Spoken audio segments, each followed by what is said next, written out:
promised to make the payment periodic by speeding up the clearing. Government House correspondent Wahab Banko reports a sum of 1 billion was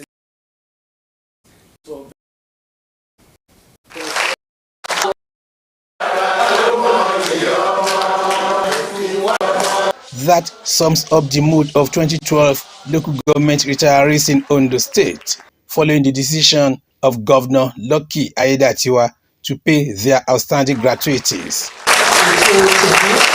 For many years, people had hoped for a day like this, and this moment is defining. Thank you, sir. For the commissioner in charge of local government and chieftaincy affairs, Amidu Takuro, the event was a testament to the commitment of Governor Aiyedatiwa to bring an end to the hardship being faced by senior citizens after many years of meritorious service.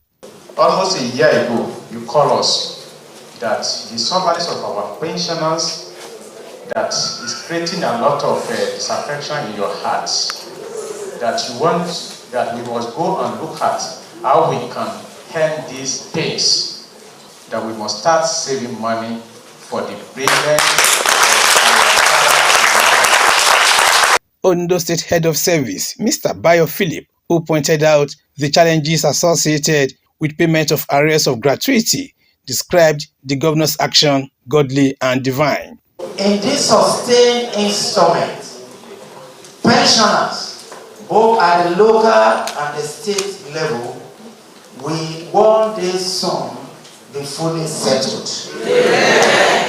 Governor Lucky Aiyedatiwa, who renewed his determination to making life more worth living for inhabitants of the state, said no efforts will be spared to promote the welfare of retirees and residents of the state. Aiyedatiwa, who noted the need to review the template for payment of outstanding gratuities, said the process is guided by transparency, fairness, and equity. This particular badge will predominantly capture retirees of year 2012, while the leftover arrears of the preceding years will also be wholly settled.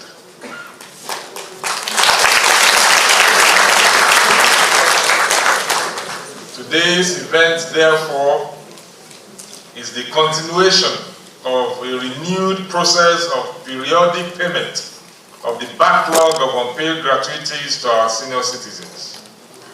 To our administration, the welfare of our retirees is non-negotiable.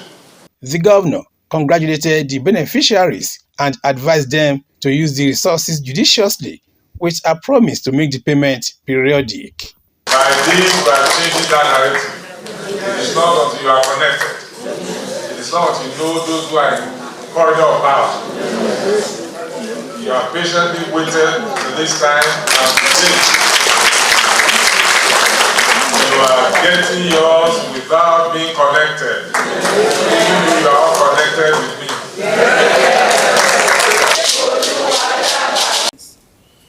The Ondo State chapter of the association, during a courtesy call to the state-owned media station, sought the collaboration of the management in upholding professionalism in the media industry. Osrc Zaid reports that the chairman Osrc, Mr. Kunle Adebayo, assured the group of the station's readiness to support initiative that will strengthen media practice.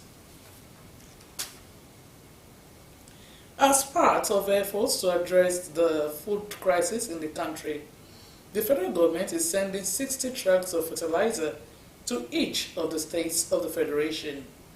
Each of the 109 senators will also receive 2 trucks of fertilizer for distribution to farmers in their constituents, while the 360 members of the House of Representatives will get 1 truck each to distribute to their constituencies. This was observed at plenary, where the Senate called on the federal government to expedite action on the fertilizer distribution. The call followed a motion moved by Senator Sunday Karimi, representing Kogi West, and co-sponsored by Senator Alim Dume of Borno South.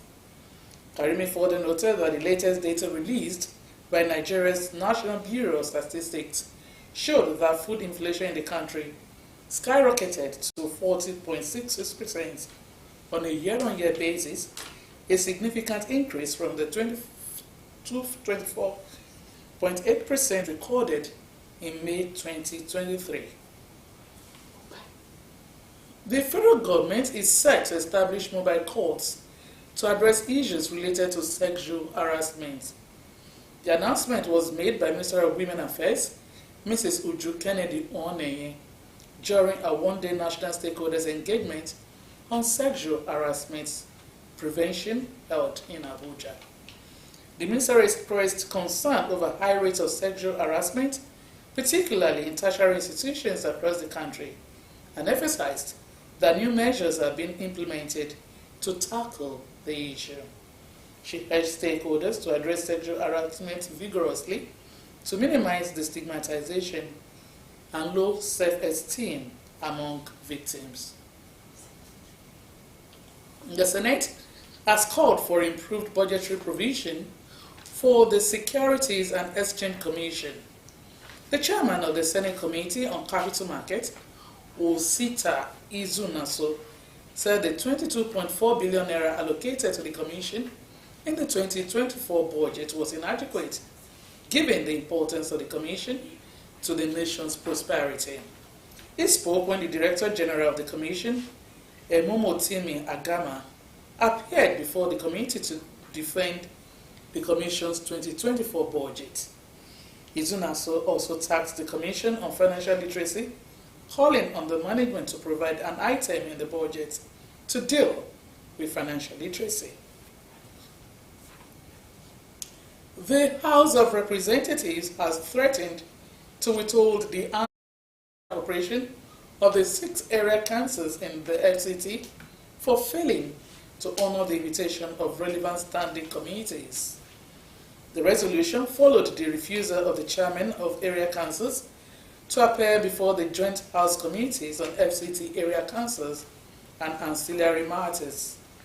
The lawmakers who resolved to summon the FCT Minister of State and chairman of the 6 FCT area councils mandated them to appear before the joint committees on Tuesday next week. The chairman of the committee, Frederick Agbebi, maintained that the failure to appear was unacceptable. And that's Developing Stories. Many thanks for watching. Good morning.